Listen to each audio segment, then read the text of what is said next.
is the laundry done? Yep, check. Towels folded?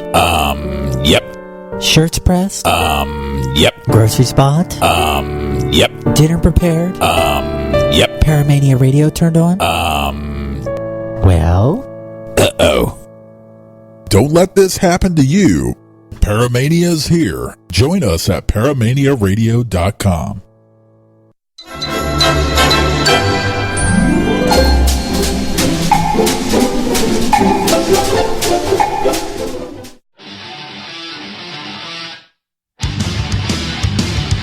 Kicking off a new year and returning to Sunday night at his old time slot, 9 p.m. Eastern, 8 p.m. Central. Join host Tim Malley as he brings you the most recognizable names in the paranormal field on Fox Cities Paranormal Radios.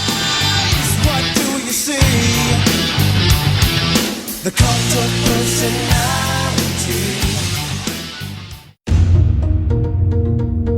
Paranormal and dark tourism, Halloween, and horror. Does this sound like a show for you? If it's haunted, scary, macabre, and unusual, then Haunt Jaunts is where it's at. Each week, special guests will be joining the host and ambassador of dark and paranormal tourism, Courtney Maroc, to help guide you to your next adventure.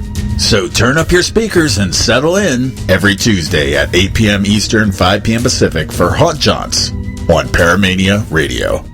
Come jaunt with us if you dare.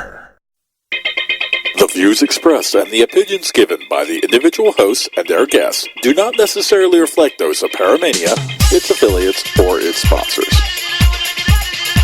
You are listening to Paramania Radio.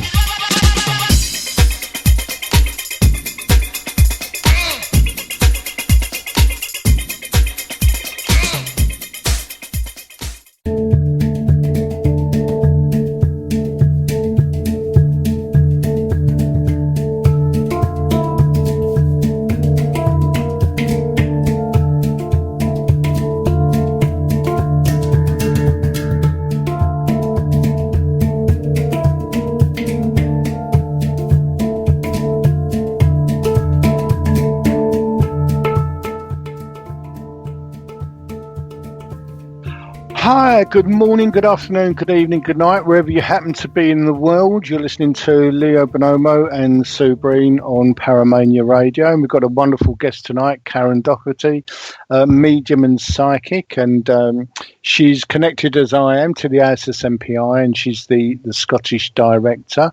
Karen, like most good mediums, has seen spirits since childhood. And her grandmother was also mediumistic and would always tell Karen that she had the same ability. Once she'd embraced the ability to communicate with spirits, she would seek tuition from some of the best mediums teachers in the world, including Mavis Patilla, Paul Jacobs and Tony Stockwell. And Karen really believes that this gave her the confidence to know her own abilities, and the rest of her teaching came directly from spirit, which I always think is great as well. If we go fast forward a few years, Karen now has her own studio.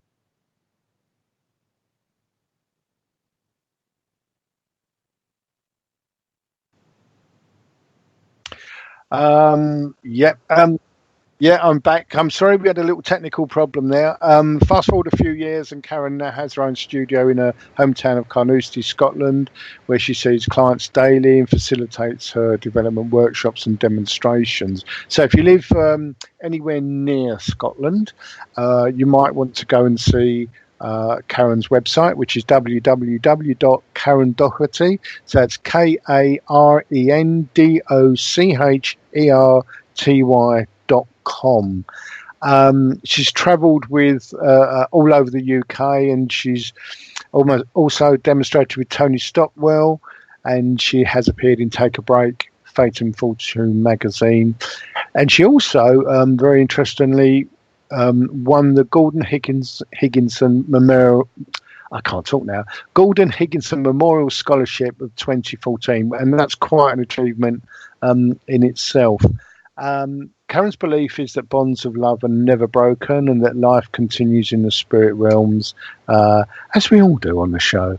And it's her passion, like mine, and I know Sue's, to bring this truth forward as much as possible and bringing that love and comfort and healing that this world sadly needs from spirit. So, without too much more ado, hi Karen, how are you?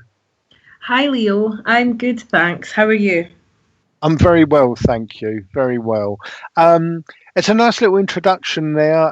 You've got lots of experience and that. Tell us a little bit about how you first saw spirit. Okay, it's quite, I always get asked this, as I'm sure you do as well, being a medium. That's one of the first questions people are interested in. And I don't know if you would agree, but sometimes it's hard to actually pinpoint the exact time because it feels so normal to me.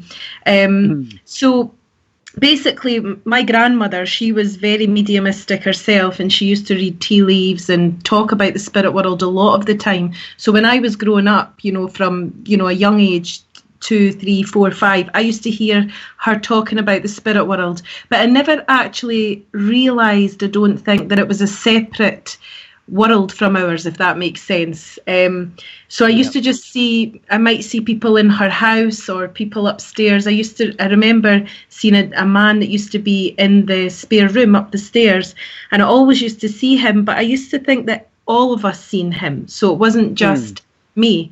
So therefore it seemed quite normal, and I think it was probably in my later 20s that I realised that this is a bit different. Not everybody is sensing these things that I'm sensing.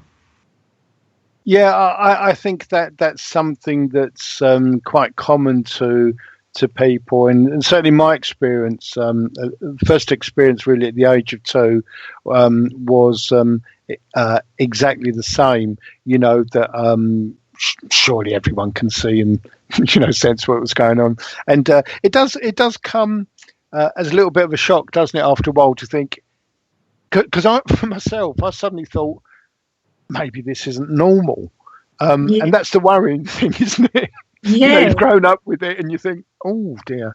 Yes, that's right. And I think also because as a medium, you always feel a bit different. So although I'm saying it's normal and seeing these things was normal, but you do feel as if you're watching, well, I felt as if I was watching my life from the outside looking in. And so it wasn't until spirit grew stronger around me, like I say, in my later 20s, that I was hearing voices and, just realising that actually this is not normal as such, if you want to put it under that banner. And then I went to investigate what it was really all about then.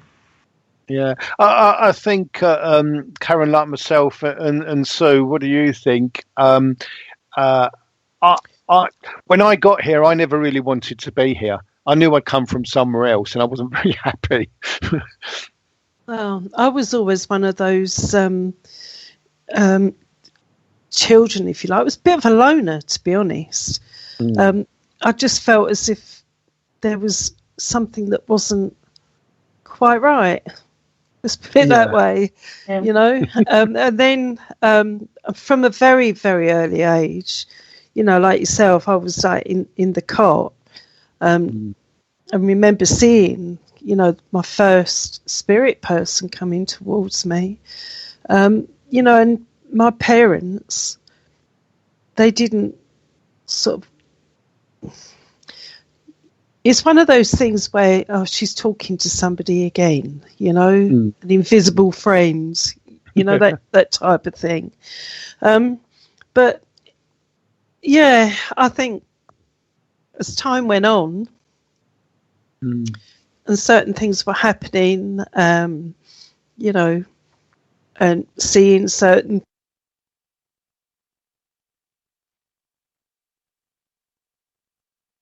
knowing about things. I thought we'd lost you then. Yeah, I'd actually. Sorry, go on. Yeah, it very much like Karen. It was when I was sort of in my 20s, I suppose, late teens, early 20s, was when things sort of started to come out, and I'd think, I am a little bit different to other people. Yeah, I went through that, and when I realised that something wasn't quite right, I realised it was me. Yeah, yeah. Sorry, Karen. I think as well, it's it's that you're different from everyone else, but at the same time, I felt I was the one that had the knowledge that it was okay. So I felt totally normal within me, or at home within me. But when you try to put yourself into the noisy world, if you like, that's when you feel abnormal, So I think we have to deal with that conflict all the time, between feeling like everyone else and then doing what we do. Yeah, absolutely. It's a delicate balance, I think, and I think most people that are highly mediumistic, that balance tilts, and it's okay. I think sometimes it does go wrong, and one of the closest things to what we do is actually schizophrenia, isn't it?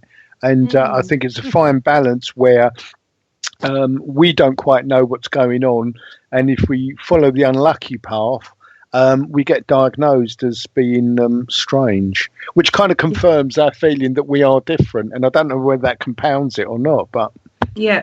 I actually was told by a lady, a friend of mine, I was only about 21, and I had been telling her things that I had been experiencing, and that also I'd always believed in this, and I always from a young age watched other mediums work, the main one being Doris Stokes. I just loved Doris Stokes, and I read all her books at the age of 12, and I was just fascinated with everything she'd done. So when I was telling this friend of mine she actually said, you do know that there's something wrong with you, and you do know that you have to go to seek medical help and all of this. And then she gave me stories of that really frightened me, of this is the devil's work and all of this, and it really made me stand back from everything and think, what is that true? Because you do question it when you don't know, and you don't have someone who's professional saying to you, this is okay, or this is normal for you, or anything. I think you've got to figure it all out yourself, and it can be quite frightening as well. I think you're absolutely right. I think some people are very lucky to be born into families where it's either kind of normal or there's an understanding. But it's when you're not. My mum wasn't there when I was young, and my dad didn't believe in this at all. Yeah. So it's odd. Yeah, I was lucky. My grandmother, because she spoke of it often, although no one else in the family did, but her sister was a medium, and my dad would often recall stories of them talking about what had happened at the church or at the circle. And my gran, like I say, used to read tea leaves, and she was a really good hands-on healer. So I was lucky in that respect, but as I grew older, she wasn't there, so it was there was nobody else to really talk to it about, apart from sourcing my own information. Yeah, and I think today it's much easier to get that information because obviously we've got the web and there are all kinds of facilities. Back then, unless you knew or you had access to something like Psychic News, Two Worlds, Psychic World, unless you had access to that kind of thing, it was very, very difficult. Now it's quite common, isn't it, Karen, to have shops in the high street that sell crystals and books and. Yes, definitely, and I think it's it opens it all up for people, but it also, I think, can do damage as well because there's such a lot out there now, and sometimes I think I've just followed what I've followed, and I've not really been taught as such, although I've went for development, and you'll be in the same boat as well, I'm sure. But sometimes I think there's so much out there now that it can be extra confusing, as well as opening up the platform for it too. Yeah, there's a lot of myths, aren't there? So as well. Well, yeah there are. And I mean, I've heard people say to me before now that they've gone to medium circles, and one particular medium actually turned around and said, "We're not working with your guides tonight, we're working with mine." And I said, "She what?" And they said, "Yeah, that's what she said. We're not working with yours tonight, we're working with mine." You do hear of it quite a lot, don't you? Yeah, and I think, where are these people coming from, at the end of the day, we all have our communicators, gatekeepers, whatever you want to call them, and that's who we should be connecting with. And like you, Karen, I haven't had any formal training. I went to, I think it was about 4 different circles, and the longest one that I stayed with was for 6 weeks. Because I didn't actually feel that they were teaching me anything that I didn't already know. I think that's, and it's about becoming more sure of yourself, because when I sat in circle, I dipped my toe in the water a few times and then just left. But the last one that I sat in to actually start my development properly, if you like, I did learn basics there, but a lot of what was said within the circle didn't sit with me, and I just had to fight between this: how am I feeling? Like, how do I think that I know this information when the teacher is saying something different? But like, how can I judge that, because she's the teacher? So I think that, again, it's that feeling of, do I follow my own natural instinct? And once you surrender to that, obviously then you go on your path a lot differently. But it's hard to do that in the beginning when you're just looking for a bit of guidance as well. Yeah, because you have a lot of respect for that teacher, don't you? They've probably been doing it years and that kind of thing. I mean, when I first started going to circles, I actually started at the SAGB, and I was there.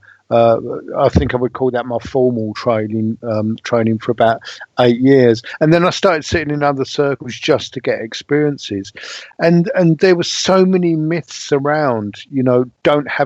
You can't have 13 in a group. You shouldn't have an empty chair.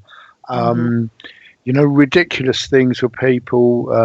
A gentleman came in once and he took off his coat, sat down and had his hat on, and realised, and then took his hat off. And the teacher immediately jumped at him and said, "You can't do that, you're giving away protection." And then I'm sitting in the circle thinking, I'm in the wrong place here, because and it's knowing, it's trusting that feeling, isn't it? If it's that, if it jumps out at you. But I think a lot of the time, I mean, I still from students will hear, that they've been told to do this or told to do that, and I feel like it's nobody's fault. It's something that's travelled through the ages with, back in the day, and then something else gets added and something else gets added, and it's just what the mediums maybe thought was correct at that time, but obviously things have progressed, and we know maybe a bit different now in the form of intelligence that we're dealing with as well. Yeah, because it's a bit like actors, and actors are very superstitious people, and they'll go through certain rituals. And I've just realised why this connection's come up. Don't mention the Scottish play and stuff like that. And I think mediumship kind of grew up with that. And some of those superstitions, thankfully, I think a lot of them now, they've been either intelligently thought about or just dismissed, because there's no reason for, why is 13 an unlucky number? I mean, it's crazy, and black cats being lucky and stuff. It's quite strange. So tell us about some of your workshops, Karen, how you formulate them. Do you consciously pick them and think, I'm going to do a workshop on this, or do you just let spirit say time for this kind, or how do you work? Mainly I just decide, I just kind of see where I'm guided nearer the time of the workshop. So instead of maybe choosing a title and building it around the title, I wait to see the students that are coming along first, and get a feel for them and a feel for what they need, because I just feel that it's really important to blend with the student, to benefit the majority of the group, if not all the group.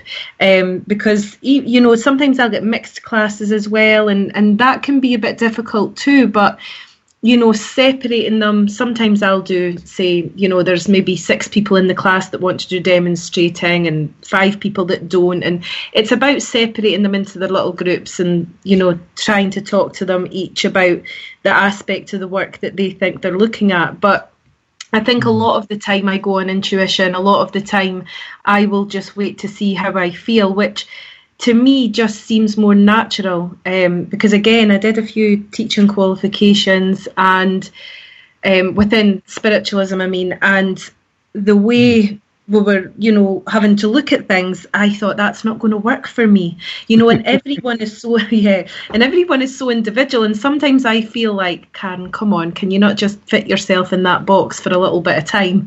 And then I think I'll try. And then I get frustrated but it's just for me, it's just that I need to do it that way, because obviously that's the way the spirit world want to use me as their medium.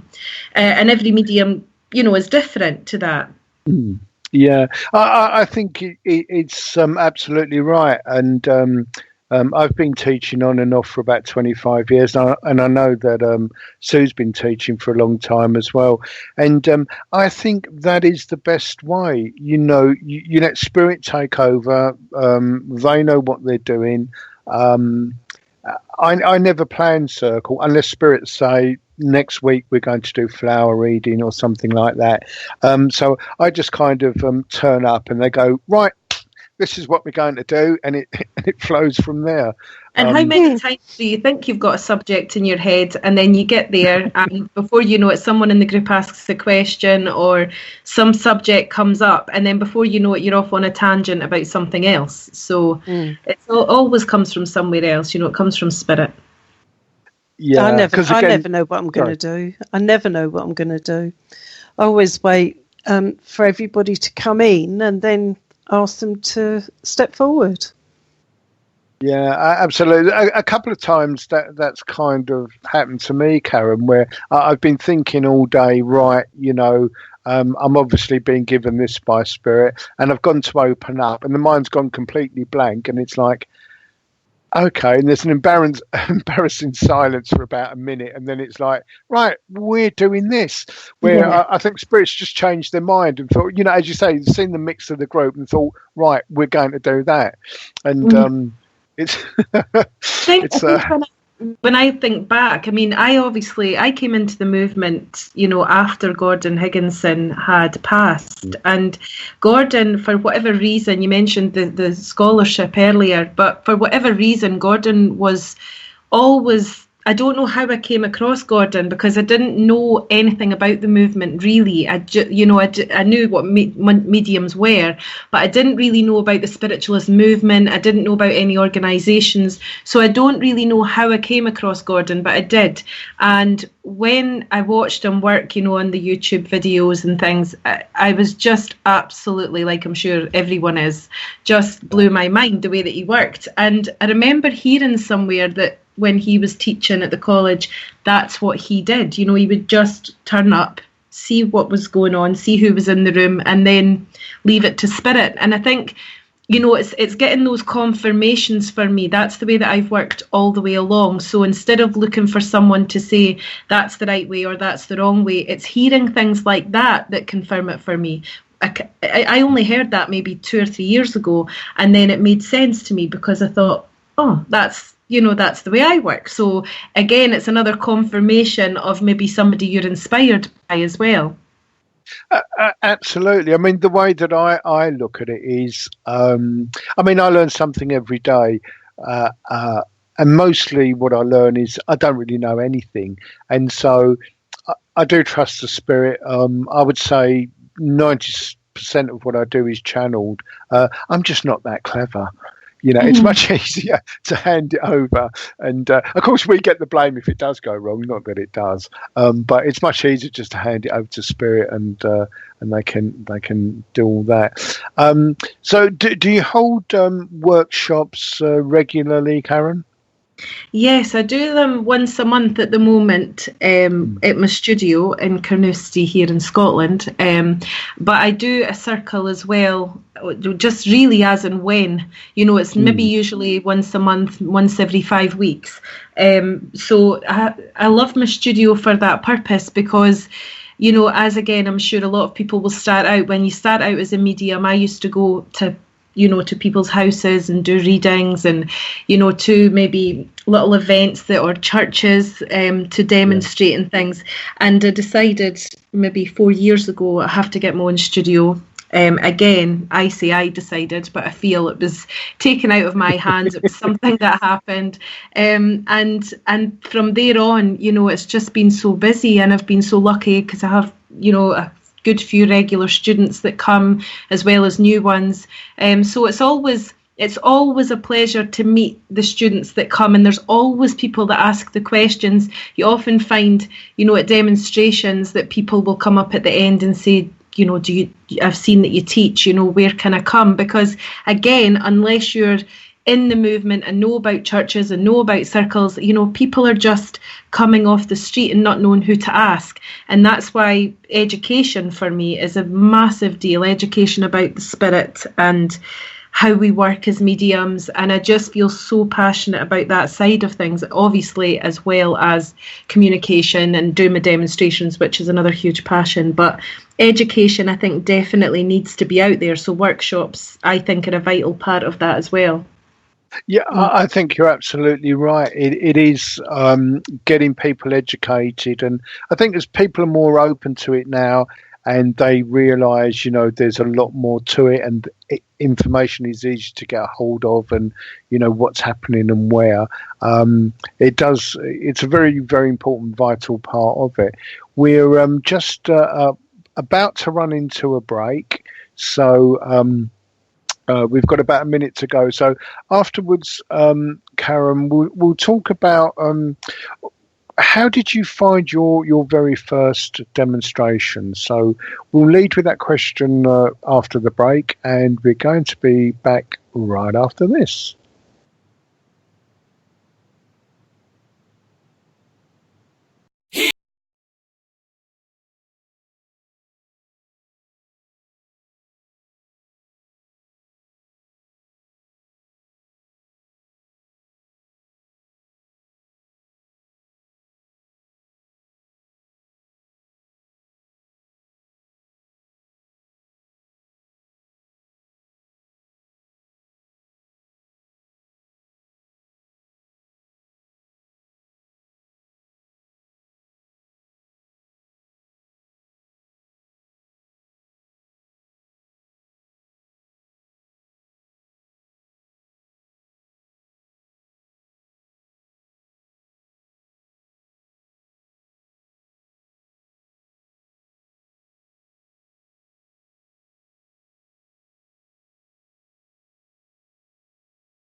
in the mall, during church.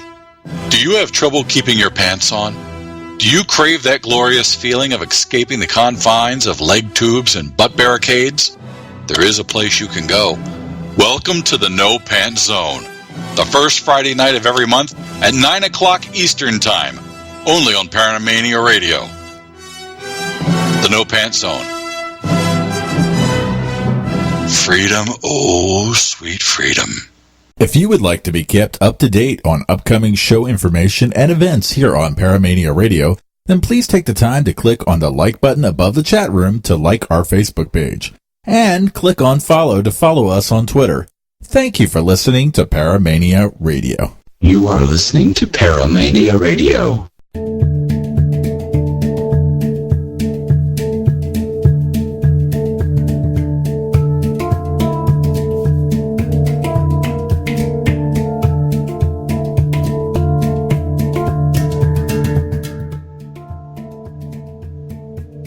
Hi, welcome back. We're talking to Karen Docherty, and I've got my co-host here, Sue Breen, and I'm Leo Bonomo. And we're just talking about some of Karen's background and some of those experiences. And one of the experiences that I'd like to ask about, because it's always interesting, is how you do your first demo. You know, how did it come about? So how did yours come about, Karen? My first demonstration was through the circle that I was sitting in at that point in time. What happened there was I had been milling over, going back to circle and trying to find a circle. And anyway, I was working for Scottish Gas at the time, actually, in sales, and I happened to speak to this lady, and we got talking about mediumship, just came into the conversation, and I said, oh, I love all of that, and she said, it's because you need to come. And I said, I'm not sure, but anyway, after speaking to her, she said, just come along. So I went and I sat in her circle, and that's when I felt truly at home, like this is what I'm supposed to do. And so she had said to me at the time, you'll have to sit in this circle for 3 years, and then I'm going to put you on the platform, and you're going to kind of follow this path that she had written out and all the rest of it. And I was only there for maybe 4 or 5 months, but I always knew I wanted to do platform. And I am, if you ask me to go and speak in front of a group of people, I would say, I'm not really, it's not really for me. But if you ask me to go and demonstrate or speak about spirit or mediumship, it just fills me with so much. So it was a natural thing. So when she asked me to do a novice service at a local church, I said, yeah, definitely. I heard the words coming out of my mouth, thinking, how am I going to do this? Because the shy side of me was panicking, but also the spirit side of me was really excited about it. So it was a novice service in a church. There were 4 of us working, me and 3 other novices, and I was an absolute bag of nerves on the night. I feel I got through it okay, and then when I actually progressed from that and got asked to do my own service, I went, and I remember it was about maybe 40 minutes from where I live. It was in Perth in Scotland, and I drove there, and I was speaking to Spirit all the way there, saying, I don't know what I'm doing, and why did I think I could do this, and all of these things that go through your mind. And then I did the service, and I came off, and I thought, I can't ever put myself through that ever again. And people were coming up and saying, that was really good, and I really enjoyed that. But, nerves just are a terrible thing, and especially because it's all new. And then when I got home, I spent that half an hour in the car on the way home saying to Spirit, I didn't want to do this anymore. Could I please just stop? And it wasn't for me. And that's that. And then by the time I got in my front door, I was saying, I'm so sorry, please let me do it again. I promise I'll do it again. And I was going from that one to the other the whole time. But once I got in my stride with it, I suppose that's where I feel at my most comfortable, that and teaching. So for me, and I don't get nervous now when I go to work for Spirit, but I always... you hear another thing that I hear a lot of is, if you're not nervous, Spirit aren't there. Or, if you don't feel the nerves, then you're not really working in your power.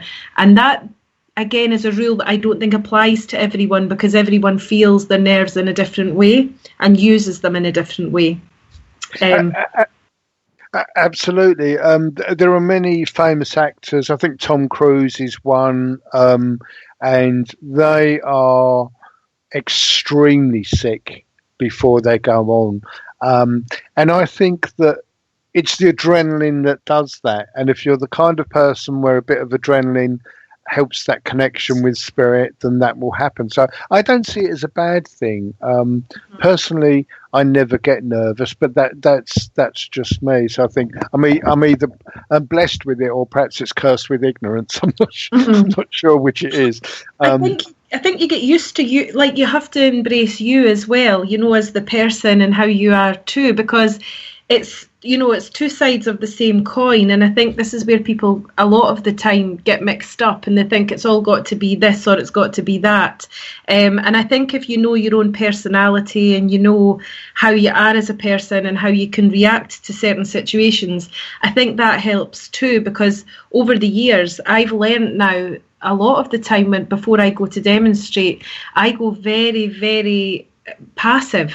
I don't mean to, it's just something that happens. I might be busy during the day and doing my normal thing and feeling fine and lots of energy, and then all of a sudden, maybe about 2 hours before my demonstration, I get really yawning and very passive, and I can't say I'm tired, I just feel like I'm very calm and peaceful. And it took me a while to realise, right, okay, this is the way they've worked with me. So they've helped me channel my nerves, but they've also, the spirit world know us just as we know them. And I feel now the way that my team work with me is, in order to eliminate those nerves, we'll just take her down a little bit, and I just go into that passive state. And then just right before the dem, I'm full of energy again and full of beans and ready to work. Oh, that's fine. How does that affect you? So does that affect you the same way or differently? Well, you know me, Leo. I never turn up on time. I'm always late. And a lot of that is because I don't want to sit in there for time beforehand. Yeah. I just want to go in and do it, like Sunday. I know how I work now, and I know how they work with me. And it's not for the want of being late, it's the want of not wanting to sit for time before I've got to work. I just want to go in and I just want to do, Yeah. I suppose it's taking away any time for panic, isn't it? It's just like, just get there and go. Yeah, well, I mean, like Sunday, and I said, I think I remember saying, I feel like I've drawn the short straw today because it is Easter Sunday. So, right, here we go, and that is just me. That's just the way that I actually work. But I do remember when I first started to do platform, I was really dropped in it once, dropped in it.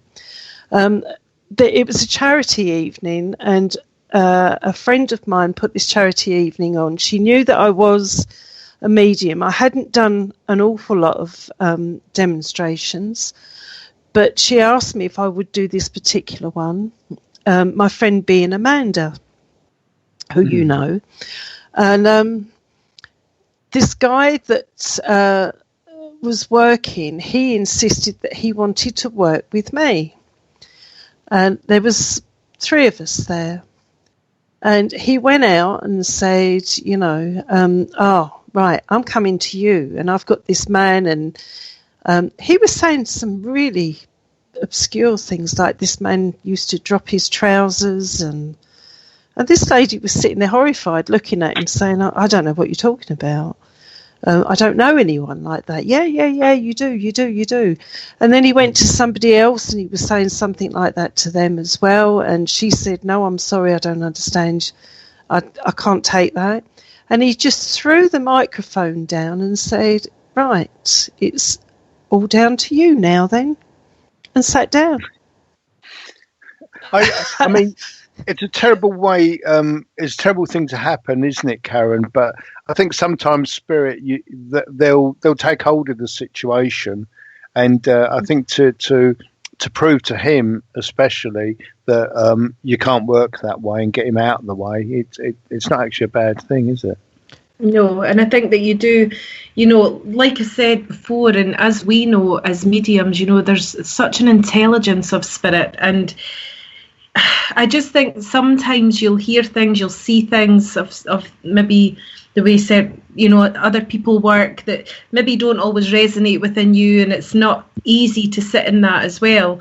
But spirit definitely have a way of taking you away from that moment or changing it or doing something. I really feel that, and I think a lot of the time as well, when you go to do a demonstration, at least when I did, in the early days, you would go to turn up and people would be being told to be quiet and wait, and everyone was whispering, especially in churches, which I can never understand. I would go to a church to do the service, and as you went in, you were whispered to and told to sit down in the room or be quiet. We were waiting for, and I used to think, is it just me because there's more energy in the spirit world than there is in this church? And we have to we have to stand and work in that. So I love music and people talking and laughter. And, I never sit in the same room before I work because I don't want to hear conversations and I don't want people approaching before I work.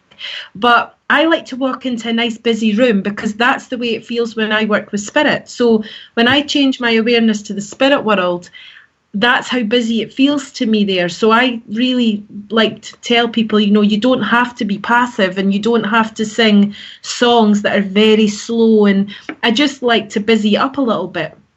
Yeah. I think that's good to get that kind of energy going. I've got to say, and I know we've all had the same experience, some churches are very strange. Yeah, I can second that. yeah, it's especially when they turn round and say to you, everybody's expecting a message, and it's like, oh, actually, some people they go to listen to other people's messages. Mm-hmm. Yeah. I think the other thing that, I will always serve churches. I still serve some churches, not as many as I used to, but not through not wanting to do them. I just, that's the way it's gone for me. And I think, the thing that stood out to me was I didn't feel free in my mediumship sometimes, not because I would have put a foot out of line or been disrespectful, because I certainly do not do that. And I'm always really, respectful of spirit every time I work, but just feeling like because I don't know if you would agree, but sometimes if you're trained in a church and trained in a church circle, sometimes you forget actually to use your own personality and your own, what you've been chosen for, the spirit, you work for spirit because of who you are and what you can bring for that as well. And I think sometimes that's forgotten in certain churches. I'm not saying all churches, because like I say, I've worked in many, and they're all different. But it's a tough subject as well, because you go as a medium and as a spiritualist, you go because you want to serve spirit in a spiritualist church and do the things you want to do, and then sometimes I think it's a shame that doesn't quite work out that way.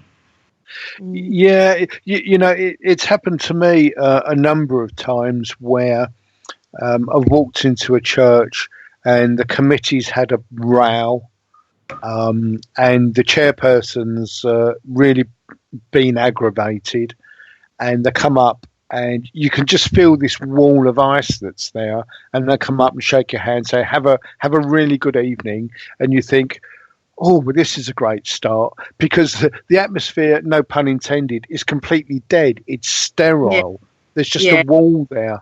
And it has happened to me where you try and sort of invigorate the energy and get spirit to work, and there's just too many people there that are just determined not to have a good time, you know, and then I think a lot of times as well, though, because churches go way back, you know, people have been attending churches for years, and maybe their family as well. And I think there's an expectancy of how they have to behave and how they have to be. Now, that's not a bad thing, because you want people to come in and respect the medium, respect this work of spirit. But also, if you take, like, so I do a lot of venues outside of that, and you just know that people are ready to enjoy themselves and hear from their loved ones. And it's not, you know, like an entertainment evening, but it's an evening where they're excited about the love and excited about what's going to take place. And I think that always builds the energy well too. Yeah, I think if that expectation is there, I know Colin. Oh God, I've forgotten his name. Colin Fry. Yeah, Colin Fry. Do you know what? I've gone completely blank. It's been taken away from me. What was I going to say? Carry on, Sue. It will come back to me in a moment. That's really odd. Well, Colin Fry. Yeah. The last time I saw Colin down in Folkestone, he wasn't particularly well, I've got to say. It wasn't that long before he actually passed away, bless him. But I did actually go to Sweden, his college there, for a long weekend. I think it was about 4 days, something like that. And that was quite interesting. It was actually quite interesting because, you know, he had quite a few people there. And at the end of the weekend, he lined people up and he said, healer, platform. He said, healer, platform. Then to one lady, he said, I don't get anything with you at all, quite honestly. So he said, I'm sorry about that. And then he went on and on and on and on. You know, and he just told people the guidance that he was getting. And I actually found him really quite interesting. And, you know, we are all unique. All of us, we're all unique. You know, Billy Cook, look at him, the way that he comes across. He can be really quite funny, you know. But he's unique as well, the way he comes across. Gordon Smith, you know, that we all have our own way of communicating. Yeah. The way that we communicate with the audience as well. You know, I try to. It might sound a bit flippant, but I like to try and get a little bit of laughter there as well, you know? I think you need that as well, because it kind of adds to the whole, because it's not an easy thing that you're talking about either. And you've got someone maybe in the audience there that they'd lost their mum recently, or that they're grieving for someone. And I do think that you have to honour that side of things entirely, because that's what it's about, the compassion and the empathy and the healing. But at the same time, then you have to uplift people as well. So I think that it is quite a balance. And from what you were saying about Colin, you know, saying medium, healer, you know, and going through what he was guided to say, I appreciate that honesty. You know, I feel that there's sometimes it's difficult now because everyone thinks they need to be a medium to do the work of spirit. And there's so many different ways to work for spirit, you know, nurses, doctors, musicians, you know, somebody working in a local shop. It doesn't mean because they're not mediums that they're not working for spirit on their own level, in their own way. No, exactly. You know, exactly. And a lot of times now people strive to be, I want to be a medium. And I don't know that it can come that way. I know we can all develop psychically, but I that is one thing, that's an area for me that's maybe a bit difficult, but I appreciate honesty with that. Yeah. I mean, I've got a lady in my group that she's very much a healer. And when she does give messages, it takes her forever to give the message. And I keep saying to her, just give it. Just give. As it comes forward, just give, you know. but it just seems like an age before she actually speaks. Mm-hmm. But then, I think that is, again, I feel that's the healing side of it. I think when you think about it too much, or you try and analyse it, as some people do, certainly fledglings, that's when you block it, because there's too much of your own mind going into it, trying to sort out, and a lot of that comes down to trust, doesn't it? Yeah. Yeah. And also knowing your own ability as well. But then that's when I think your natural, like, so when I used to sit there as a fledgling, I used to think, right, I was nervous, is it coming from my imagination? Is it coming from spirit? I didn't know if what I would say would be right, but I just spoke, and then it was okay. And then I think then once you get into that rhythm of knowing that, then you can understand your own natural ability. And I used to say, if somebody asks Karen if she's going to be a medium, the answer would be, oh, I don't know. But if somebody asks the soul of Karen, if you like, the spirit, then the answer is a clear, resounding yes. And it's just because that's coming from the core of your very being. And I think that if you start to understand who you are naturally, you will know where you're at with that. And I think going back to the way Colin, just as an example, because he was mentioned, telling people yes, no. And I know that people are in a grey area about that, because people say a teacher shouldn't be able to tell somebody if they're going to be a medium. But I think it's, there's got to be a certain honesty as well. And, I used to sing with my sister in a band, and that's what I did for years as a duo. I could hold a tune, but nobody's going to make me Beyonce. Nobody's going to tell me that I can go and be Beyonce all of a sudden. So I think that I understood my ability.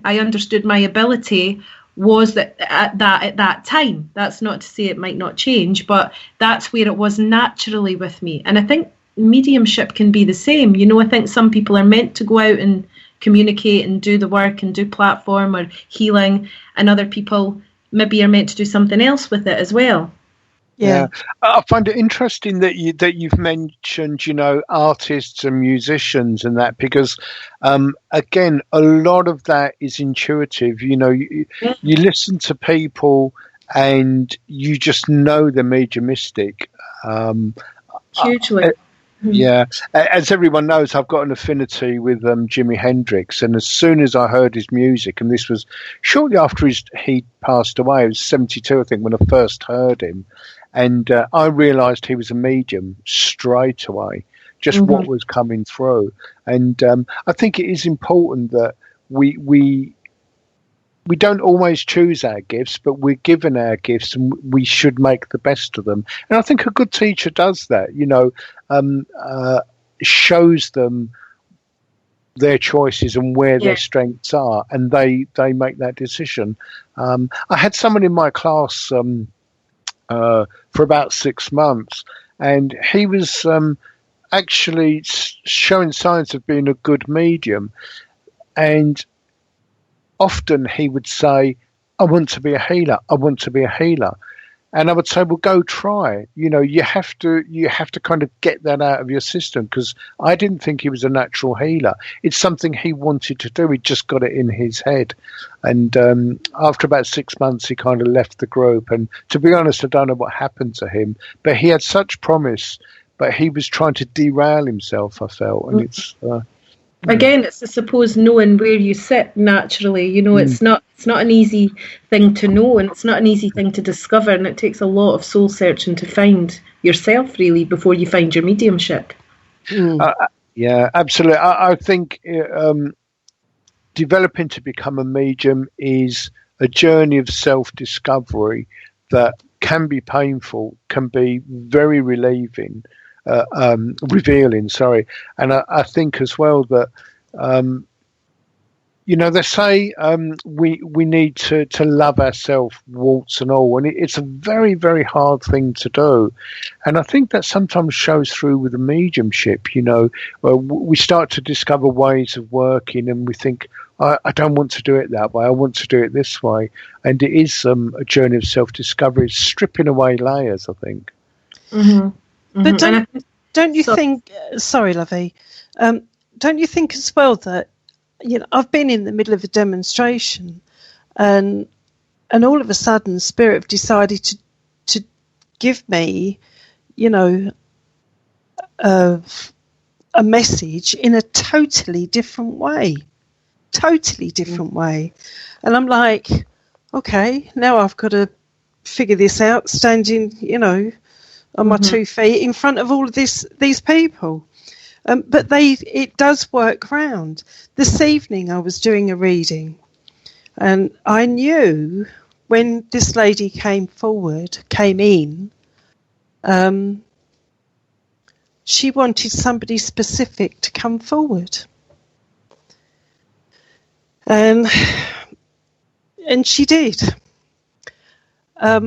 I said to her, I know that I've got a grandmother that is stepping forward here, and described her. And, when she came forward, she was talking about this lady's brother. And I said, your brother has got a broken heart. And she said, yes, he has. But it wasn't, they didn't tell me what it was. Now, I don't know about you two, but when somebody has committed suicide or taken their own life, they don't actually show their self to me.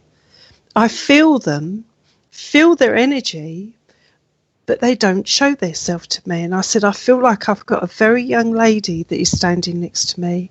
And she said, yes, and it just happened to be his daughter. Oh. We're just going to go into a break, and we'll be straight back after this.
Have you ever wondered what's behind the open door?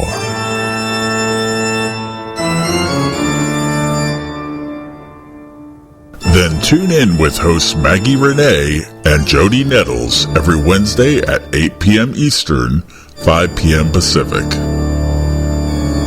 Only on the Paramania Radio Network.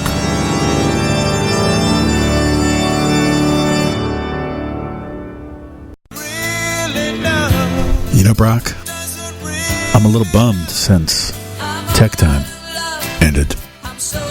Yeah, me too. But you know what we could do to fix this? What?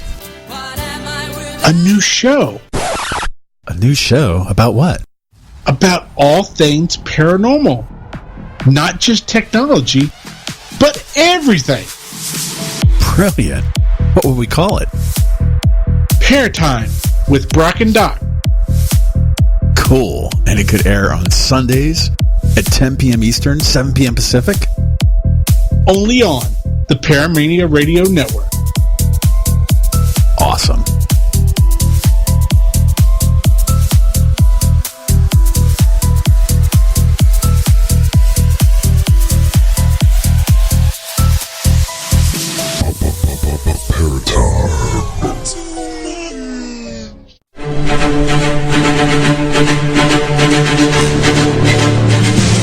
Welcome to the all-new Paramania Radio. Don't go by the book. Think like a pirate.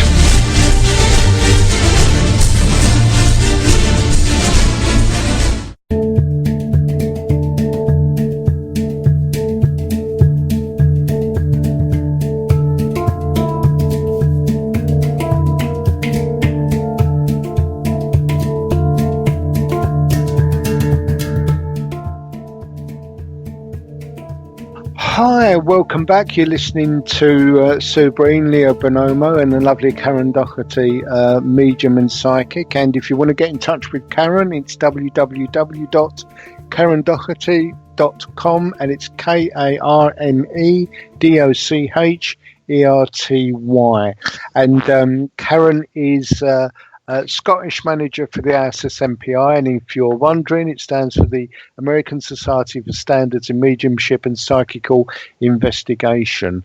And we do have very high standards. And we were talking in the break and about communication from the platform, and again, some of the myths that people propound of absolutely needing to hear a voice, or at least it's nice to get a response sometimes when people just sit there and are very quiet. So that's something we were talking about, wasn't it, Karen? Yeah, and I think, we were just saying how important it is, obviously, to have validation, because as the medium and you're standing making that communication, you do need to know that it's making some sort of sense. I don't think that it's you doubt what you're getting, because a lot of the times people will say, well, you don't need a yes or a no then. If the information you're getting is from spirit, why do you need someone to answer? But you just need a validation to keep you going, really, because as mediums, we can be wrong, and we work, well, certainly speaking for myself, when I work with spirit, every single time is different. I might work with a father for one person, and he might let me hear him where I can hear audio, and then I might work with a mother for another person, and I'm just sensing her or feeling her or seeing images. So it can work differently with everyone. So we do need a bit of validation, I feel, just yes, no, or I don't know, in case we are wrong. Because a big thing within my own mediumship is, and I will always say, please do say no if it's no, because people get, absolutely, I think, they don't want to offend the medium, or they don't want to appear like they're being difficult if you're giving them some information that doesn't make sense. But we need that as mediums for us, for our own mediumship, but also, I don't want to be saying that I've got someone's mum there and giving this information, and if that's not what I'm getting, or if it's not what I'm picking up, and I I have to answer to her, the lady in the spirit world giving me that. So I think for everyone, there needs to be a degree of honesty, and that validation is part of that. I think that... Sorry, Sue, go on. Okay. I was just going to say, a lot of this is down to the person that you're giving the reading to or the message to. I remember going back some time, there was a medley of mediums that I was working with 2 others, and there was one particular guy in the audience, and I didn't realise that one of the others had actually gone to him as well. And he just kept saying, no, I can't take that. No, don't understand. And I ended up going to him, and he said the same thing to me. So me being me, I said, right, I'm going to talk to you afterwards. And when I went to speak to him, his reaction was, I said to him, are you telling me that your great-grandfather is still here? And he said, no. Your grandfather's still here? And he said, no. So I said, why did you say no? And he said, because they've been gone 40 years. Why would they come and speak to me? And that was his logic. That was his logic. Yeah. So he went home, spoke to his mother, and his mother verified different things that had been said. And he came back 2 months later, and I gave him a reading. He said, she actually told me everything. So I think a lot of it as well is to do with people not speaking regarding what's happened in the past to their families, what's happened around them, because people just don't know. They don't talk. A lot of the time, yeah, I agree. It can be that things aren't known. And I think sometimes that's the real gems of the evidence, because that's when they'll get it verified. But at the same time, and I can only speak for my own mediumship, my own experience. But, I tend to think like, well, the spirit world, really, if I've got someone's, dad or granddad or mum or whoever is there, they're really not going to give me too much. This is the gauge I use on me. Like, they're not going to give me too much that this person doesn't know, or what is the point to the whole thing. They're going to give me maybe 90% of what they would know and maybe 10% of what they don't. And that's just how I gauge my mediumship. That's not what I'm saying works for everyone. Yeah. But, that's what keeps me. So if someone says no a lot to me, or there's quite a few things, I will say, hang on a minute, I'm not getting this right. And I take that responsibility on my shoulders, because I, in my experience, don't understand that the spirit world will give me too much that person wouldn't know. But again, that's my experience. I can only speak for, the way I work. And of course, the spirit world and my team will know what works for me and what doesn't. I think you're right, but I do know that people will deny information for all kinds of reasons. Sometimes they feel that something embarrassing may come out, which of course we wouldn't give anyway. Sometimes they just don't want to face a situation, that they'd had perhaps a disagreement with their dad, kind of gone to war for 20 years and don't want to accept that they were wrong, or that dad was wrong or whatever. So I know people have lots of different reasons. And sometimes they're overwhelmed. Sometimes you'll go to them and they're just overwhelmed. Or again, going back to the earlier point of needing to be mediums, being honest about how this all works. And it's not an exact, it's not like picking the telephone up. The public need to know that too, so that they can understand that, it might, you need to open your mind, for instance. It can't, some people do think it's got to be their family members only that come through. Or, and it can't be too, I mean, a couple of times it's happened to me as an example where I've been given, a contact, nobody in the room takes it. And you keep going for a minute or two and nobody's taking the contact. And then I'll say there's got to be somebody in here that knows this person. And then I'll get another bit of evidence and someone might put their hand up and say, well, I do know someone of that nature, but it's my ex-wife's boss's daughter or something like that, and it's so far removed that you think this can't be right. But in the couple of instances that's happened, it was correct. The information was too valid, and I've had emails afterwards saying this is what happened and blah blah blah. So again, it's, I suppose, as the mediums, we have to trust what we're getting, but at the same time we have to understand that the public don't know a lot about how it actually works, because they're so fixated on it can only be my mum or my dad or somebody closer. I had the experience some years ago of being given in my local church wonderful confirmations from spirit, and I just didn't recognize the gentleman that was coming through, and to my shame, about 3 weeks after, I realized that the gentleman was my dad. And we do go blank. Sometimes I think, we do get overwhelmed with it, and you get all this information, and it may just be what the medium said, like they've described something, and you've kind of latched onto that, and you're trying to fit that in with that person, So I think there are various reasons why we deny. I've just remembered what Colin Fry was saying, and it was about it being entertainment, and he absolutely refused to put "this is for entertainment only" on his sites, and we're supposed to say it in churches, and I know some churches do say it, but I refuse that myself. It's just something that's being forced on us, and I don't agree with it.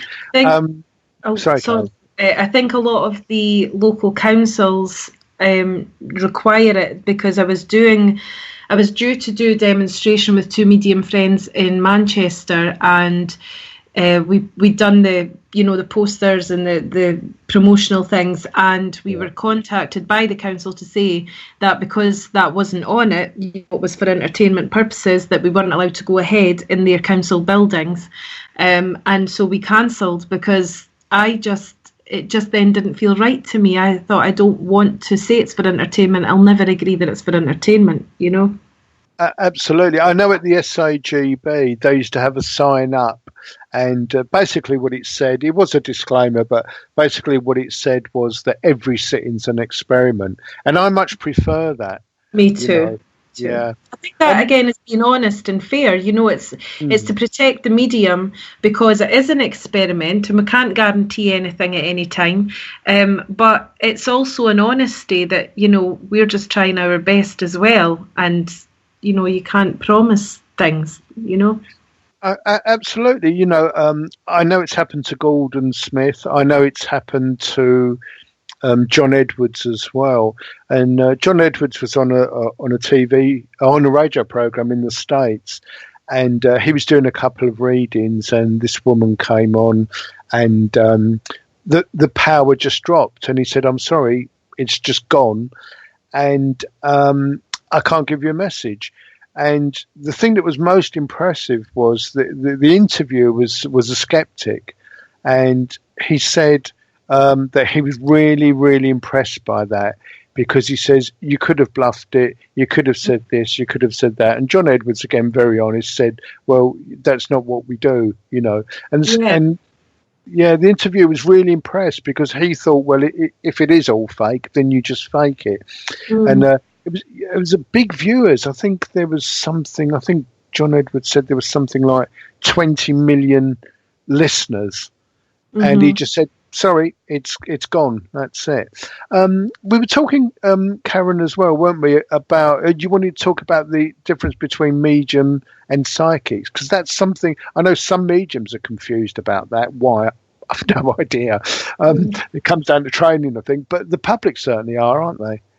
Yeah, I definitely think so. And I think that a lot of the times, people want something different from you. So a lot of people I feel that come for sittings to me, probably 80% of those sittings want psychic. And psychic is all about their own life, their family life, their career, their relationships, anything that pertains to you as a person is psychic, because what the medium then does is link in with you and your energy, because we all carry everything within us. And the medium is really reading from you. So people aren't too aware of that, and they think it all comes under the umbrella of mediumship. But of course, mediumship is more to do with those in the spirit world and people who have passed away. And most, a lot of sittings are both, and I was saying that earlier, that there's no right or wrong. It's not, years ago, I remember hearing, if you're just working psychically, that's not good enough. Now, it's quite a feat in itself, isn't it? Yeah. And you just think, okay, from the platform, that's the done thing. It's spirit work on platform. It's meant to be about giving the spirit world a voice and allowing them to come forward and bring evidence of, everlasting life, and that's what it's supposed to be. But in a one-to-one situation, a lot of the time the medium will do psychic because, like I say, a lot of people are lost in their own life, or they want a bit of guidance on something, and also they might want their mum in the spirit side. So you do work between the two different faculties, but a lot of people don't know that, and I think the public don't necessarily need to know it on a basis of the dynamics of it or how technically it works. But I think if you're a medium that stands on platform and saying you're working with spirit, then you should be working with spirit, like you said, and then that's evidential mediumship. And I think if the energy spirit-wise has dropped, then just be honest and say, look, I think that's gone, but I'm just going to work psychically, because it is quite a feat, to work that way. It's a very real gift as well, isn't it? It is. I think it's both. I remember working with Tony Stockwell. He was really my first main teacher that I'd seen Tony on TV with Colin, many years ago, and I went down to one of his workshops. I was just drawn to him, and that's where really this all started for me as well. And I remember Tony doing that at a demonstration, and that impressed me because I just thought mediums have to have the right intent. We have to be honest at the base of everything. And he just said one night, and it was a full theatre, 500, 700 people there. And he just said, now I'm going to go psychic now because I'm just not making a link. This isn't strong enough, this link, so I'm just going to go psychic. And he gave the women a very, very good, excellent, actually, psychic reading. And I like that honesty. I think there needs to be more of that honesty as well. Absolutely. Would you think so? Yeah, I agree with you. If it... I think we work on an even keel, to be honest, because, the psychic side does come in on occasions as well. I work with spirit, as you know, I work with spirit, but there is, they do give things as well that is pertaining to the person that you're actually giving the reading to. Yeah, I think one of the confusions is that what comes through psychically from the energy of the person or an object, it's very similar information that can come through spirit. It's just a different source, isn't it? So I think that's what it is. So again, they're both valid, but I think, honesty is always the best policy. And if it drops in one sense, then, Karen, what's the funniest thing that's happened to you during a demonstration or a reading? Now that's a question. I think I remember I was quite new, being out working myself. So obviously you come into this, if you've come in through a circle, and you've kind of got a bit of padding around you where you work with other mediums or, you go and do it with other people. But I think early on in my own events, I remember working and it was all going very, very well. And honestly, every time I walked to one end of the like little stage bit that I was on, it was like I was physically bumping into someone. Physically. It was like there was a lamppost there, but there was no lamppost there. Yeah, and I kept doing it, and every time I did it I got a fright, and I could not because I was working in the moment, and you know what it's like when you're in that power of spirit and you're just working away. I just kept forgetting every time I went to that side, and the audience kept laughing and laughing, and it really lifted the vibration of everything, really. And I never ever found out, really. I knew there was a man there, but I never really made that link, you know. So it was a strange experience for me, but it was really quite hysterical throughout the evening because it kept happening. It was quite funny. Yeah, I think one of the things, because I as you know, we don't remember readings, but there are things which sort of draw our attention, to basically to learn, or certainly to remember and pass on to students.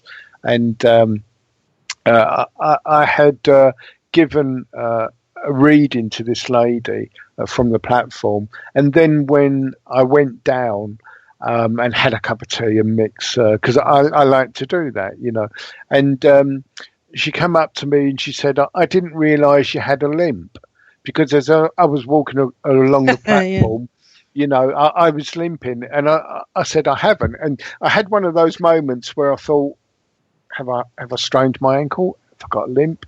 I thought, no, I haven't. And it was her husband that had come through. And sometimes it can be quite funny when those physical things sort of permeate through the reading. How about you, Sue? I knew you was going to say that. You must be psychic. Sorry. I was just trying to think. I mean, there's been so many things that, you know, has happened. I can't really say, to be honest. I really can't say. You know, I know people have said to me before now that what you're doing with your hands, because I do tend to speak with my hands as well, you know, is what they used to do. Or, you know, I'll tell you what did happen. I was doing a church service. This was only a couple of months ago. And when I came off the rostrum, because I like to be on the same level as everybody else, you know. And I came off the rostrum and I stood down on the same level as everybody else. And I went to this lady and I said to her, can I come to you, please? And she said, yes. I said, I've got a gentleman that is stepping forward here. And I know with this gentleman, you know, he wasn't a very tall man. I want to say about 5'8", 5'9". And he comes forward very much as a father link. But he was a bit heavy-handed. He's telling me he was heavy-handed. And with that, there was a little tree that was on the side. There was nothing around it at all. And what they do is they put little labels on where people have passed spirit. So it's a memory tree. Okay? And it was probably about 2 foot tall. And it just literally jumped off the table onto the floor behind me. And all these people were sitting there going, oh. It's a good thing, isn't it? Yeah. It doesn't happen very often. I remember a lady came to see me for a reading in my own studio, and I was sitting in the room with her, and as always I'll go through the disclaimer and then I'll say, you don't have to worry. It was her first time actually, and I said, you don't have to worry, you're not going to experience anything other than me sitting talking to you, and explaining all of that to her. And the next minute the picture that hung on the wall behind me just started swinging from side to side, but it was really like somebody gave it a hard push, and it was really swinging. It wasn't very subtle, and the colour just drained from her face. I felt so sorry for her, and I said, obviously we've got mischievous ones in today, but I promise you're not going to experience anything else. But isn't it magical when that happens at the same time? Because as mediums, I think we get so excited about that, but the public might get a bit frightened of that as well. Absolutely. Yeah. You know, there was another time when I was doing a reading at home, and this young lady, she'd never had a reading before. And I really felt for her, because she came in, she'd lost her partner, and she was sitting, and the TV was there, and it was off, and all of a sudden it turned itself on, and it was on Kiss FM, and the tune that was their tune started playing. That's amazing. And she just looked at me and said, "Oh my God, oh my God." And the thing is, that will never leave her. You know, that whole experience will never leave her, which I suppose is what we're all striving to do as mediums. And I think one thing that stands out for me a lot now is because there's so much mediumship, because there's like Facebook readings and there's so much mediumship out there all the time. Sometimes I think that the magic of the mediumship is not as present as it was, you know. I feel that it's really important to still bring in the true essence of it all. So do I.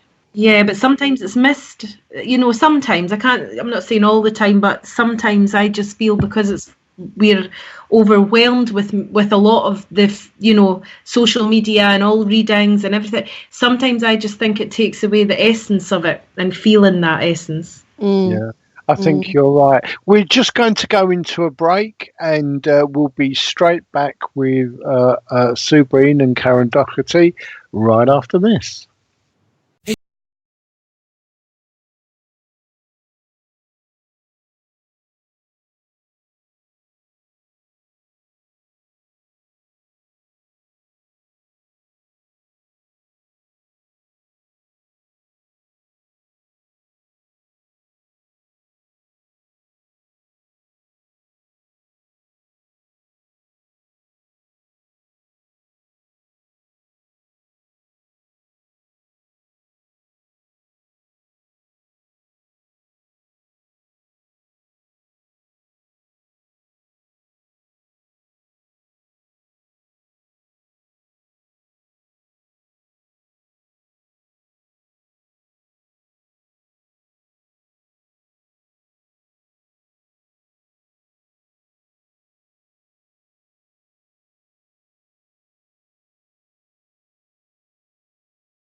So it's Monday. Yeah. And what do we always do on Monday? Well, duh. We go there.